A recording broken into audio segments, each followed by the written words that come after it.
Voilà, madame, monsieur, bonjour. Je m'appelle Richard.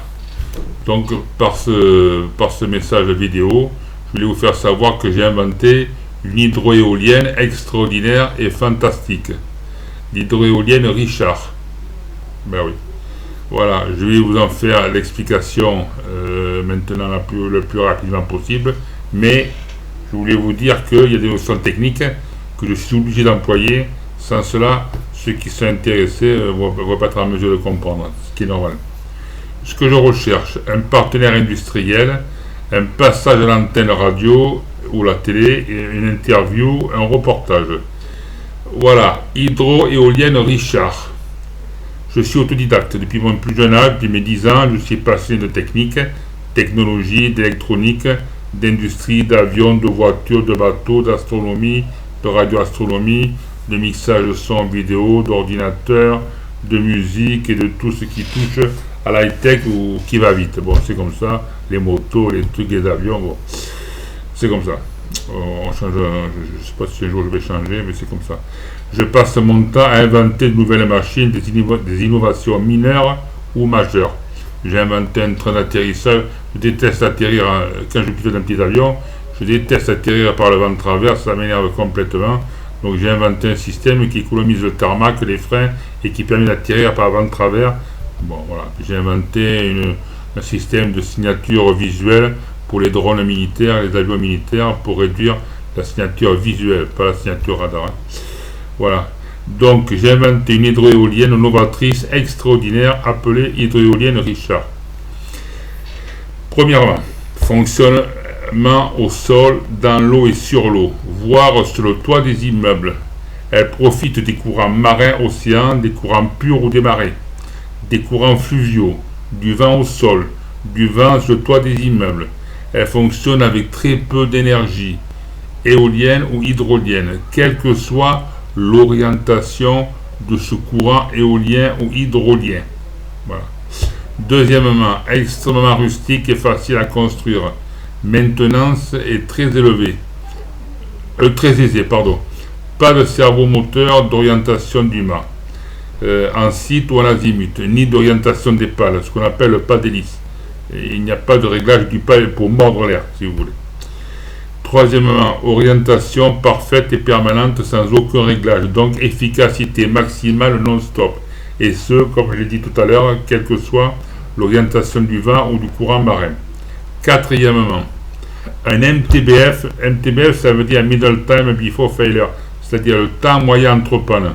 Vous allez dans les répertoires de bagnole, vous regardez le MTBF de chaque voiture, vous verrez les voitures françaises toujours en panne, les voitures allemandes jamais en panne, mais c'est ça le temps moyen entre pannes. Jamais en panne malgré un fonctionnement permanent. Ça fonctionne toujours. Un rendement très important, proche de 1. Qu'est-ce que c'est le rendement? C'est le rapport entre l'énergie restituée et l'énergie fournie. Voilà. Bon, c'est proche de 1. Il faut savoir qu'un moteur à essence de voiture a un rendement de 30%, 0,3 quoi. Voilà. Donc voilà. Donc autant d'énergie restituée que d'énergie acquise. Pourquoi un moteur 30%? Parce que tout la part la plus importante d'énergie se transforme en chaleur. Vous allez voir chez Newton, il va vous encoder du pays. Voilà, c'est Newton. C'est cinquièmement un rendement très important. Sixièmement, une absence de nuisance visuelle. Signature visuelle extrêmement réduite. Envergure maximale 15 à 20 mètres et hauteur maximale 20 à 30 mètres. Vraiment au maxi de maxi de maxi. Septièmement, une absence de nuisance sonore pour le confort des riverains et des petits animaux. Je ne sais pas couper avec les oiseaux, mais c'est sûr que voilà, ça les fait fuir. Signature sonore donc pratiquement inexistante. Élimination totale des infrasons. Vous savez que normalement on dit que l'oreille de l'être humain peut entendre, c'est faux, mais bon, un bébé, on va dire, 20 Hz, 20 kHz, 20 000 Hz, c'est-à-dire presque la limite des ultrasons que les chiens peuvent entendre, et en dessous de 20 Hz, c'est des infrasons. Il faut savoir que les infrasons, sur le sol par exemple, ou dans l'eau, il faut aller voir du côté des sous-marins, C'est comme ça qu'on fait de la transmission en très basse fréquence. Soi-disant qu'il y a des baleines qui peuvent communiquer des milliers de kilomètres avec des infrasons. Voilà. Voilà, donc seulement c'est destructeur, ça peut, l'infrason, ça peut détruire une maison, une vitrine, etc. Et pas d'ultrason non plus, haute fréquence. Voilà. Septièmement, 7 bis, une absence de nuisance électrique rayonnante. Il n'y a pas de système micro-ondes. Huitièmement, pas d'effet gyroscopique. Vous savez, effet gyroscopique, vous faites tourner par les axes une roue de vélo, vous avez du mal à la bouger, mais les gyroscopes, c'est ça, dans l'espace, ça reste toujours, on fait tourner très vite, 20, 50, 100 000 tours minute, et ça permet de se repérer, de repérer sa position, toujours pareil avec un système qui ne bouge pas, quoi. Voilà. Bon, pas d'effet gyroscopique gênant le changement de position de la voilure tournante.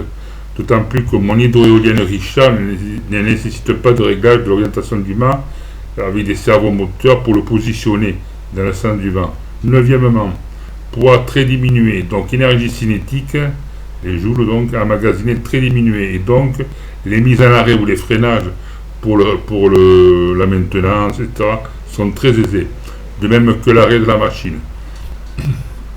Dixièmement, le positionnement et la forme de la voilure tournante et de la cinématique, pas la cinétique, tout à l'heure c'est la cinétique, l'énergie, là c'est la cinématique, c'est-à-dire, si vous voulez, la façon de fonctionner un peu, quoi. Voilà, entre l'atterrissage et le cinématique pour bien se caler dans l'avion. Bon.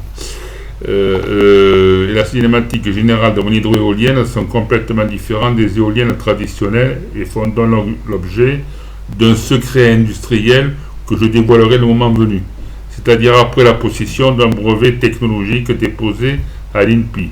Je ne peux donc pas vous montrer mes croquis pour des raisons évidentes. Tout réside dans l'architecture générale de ma machine. Mon système fait appel à des calculs mathématiques, quelques algorithmes et des connaissances déjà acquises en partie, déjà acquises en partie, mais jamais exploitées en totalité ou conjointement. Onzièmement, utilisable pour le particulier comme pour les communes ou les entreprises, car je prévois des modèles de plusieurs puissances. Douzièmement, extrêmement sécurisante et sans danger. Il y a des pales, car il faut bien que je le dise, il y a des pales. Vous les touchez, rien ne se passe. Au contraire, ça vous repousse. Donc vous n'êtes pas blessé. Et il n'y a pas ce bourdonnement intempestif qu'on entend, mais bon, ça n'a rien à voir, mais c'est pour dire. Treizièmement, extrêmement modulable en fonction de la puissance requise ou de l'avancée des technologies avec l'updating et les mises à niveau. Voilà. Changement du générateur, de l'alternateur, de l'onduleur, du régulateur, redresseur, etc. ou des batteries extrêmement aisé. Ça produit du 12 volts, 24 volts, 110 volts, 220 volts, 240 volts, 380 volts directement. Sans transformateur élévateur. Voilà. Mais bien sûr, il y a des systèmes, voilà, il y a des onduleurs et tout, puisque pour emmagasiner, il faut emmagasiner du continu, donc dans des batteries. Donc, voilà. Il y a un redresseur, bon, je t'expliquerai ça en temps utile. 14e, 100% des joules hydroliens ou éoliens utilisés génèrent une forte puissance, donc rendement pour le 1 comme je l'ai dit. 15e, coût de fabrication très bas, 5 à 7 000 euros hors taxe pour les protos les plus petits, d'où amortissement de l'investissement très rapide. 16e, prix de vente au client 10 à 15 000 euros, suivant le modèle, prévoir environ 2 000 euros de pause. Il y a un retour pour le client sur investissement très rapide, en économisant les frais de consommation du courant électrique, ainsi qu'en revendant aux voisins ou aux fournisseurs institutionnels d'électricité, on s'y retrouve facilement. Donc retour sur investissement très rapide pour mon futur partenaire industriel construisant les hydroéoliennes Richard. Voilà. Enfin, 17, c'est un peu prétentieux ça, mais tant pis. Les JO de 2024 se veulent écologiques. C'est le bon moment pour proposer mon invention à la fabrication au stade industriel après des tests avec 2 ou 3 protos de différentes puissances.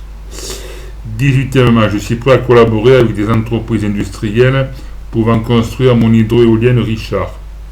Je ne cherche pas un financement, mais je cherche un partenaire industriel qui accepterait de collaborer avec moi, puis de développer et construire les 3 premiers protos, ainsi que d'utiliser son service commercialisation pour vendre mes inventions. Chapitre 19. Je suis passionné de technologie, comme je l'ai dit, de mathématiques, aéronautique, tout ça, vous verrez dans le truc. Mon invention fait appel à des données mathématiques, des notions d'aérodynamique, d'aérologie, évidemment, j'adore l'aviation, de mécanique, des fluides, voilà. Mon hydroéolienne n'est pas un miracle, uniquement une application technologique, mathématique et scientifique. Conclusion, vous verrez les conclusions, c'est pour dire les critères requis pour mon futur partenaire. Et enfin, en conclusion générale, évidemment, il y a un petit secret que je ne peux vous révéler concernant la forme de mon hydroéolienne. C'est ce qui fait sa différence, évidemment, autrement c'est trop facile. Et enfin, en dernier mot, je serais très heureux que mon futur partenaire soit un industriel néo-aquitain, mais je ne refuse aucune autre opportunité, éventuellement française, belge, allemande, ou enfin européenne ou américaine, ça ne me dérange pas. Je parle couramment l'anglais, je parle quelques mots d'espagnol, quelques mots d'italien, je bafouille quelques mots de japonais et de chinois, mais bon, c'est pas la peine d'y penser, ça. Mais enfin, l'anglais courant, je suis qu'on appelle fluent en anglais, donc il n'y a pas de problème, je peux discuter en anglais. Merci, à bientôt, au revoir.